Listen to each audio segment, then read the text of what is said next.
राजुआ नदी में बन्या आसिबा परे लोकंक दुर्दशा बढ़ी। बाह्य जगत विच्छिन्न होईछि खोर्धा ब्लॉक ओरबर सिंह पंचायतर हिरीमूल गाँ गाँ दाण्डे आंठुए उच्चर पानी जमी। चाष जमी 10 फुट उच्चर पानी होईछि। लोके नाही नथिबा असुविधार सम्मुखीन होउछन्ति। खास करिके गृहपालित पशु गाई गोरु मानक पई खाद्यर अभाव देखा मिली। बन्या विपन्न को सहायता पे लोके प्रशासन को गुहारी करिसेंति। हिरीमूल को यातायात पे प्रशासन गोटे डंगा पकाइछि, किंतु एहा लोकंक पई पर्याप्त नुहे। आउ गोटे डंगा जोगाई देवाको लोके दाबी करिसेंति।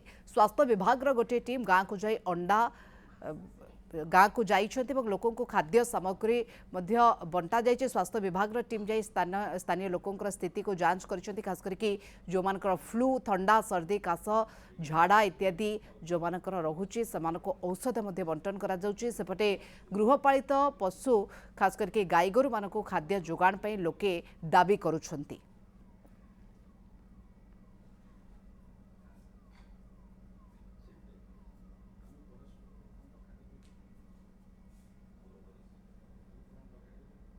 डंगा गोटे पड़ी आम जावास असुविधा अच्छी गोटे डंगा अच्छे आ गोटे डंगा ना आम पानी घर अच्छे आ खावा पीवा असुविधा सब ये असुविधा कौन आम कर डंगा आम गाँव को दिखती ना सहायता किसी आसनी आसो कहते प्रशासन सहायता सब कर लेखनपुर आम पिला केत बाटे जीवन खाद्य खाଇବା आम ये आगुरी आम बुड़ीगला ये पानी बुड़ीगला रोषे ना खाद्य दिखती आ लेखनपुर को एत बाटे आम जीव खाଇବା आम से जापर तेणुक इच्छा ना ना आसनी शुखला खाद्य भी आसना आसना कहते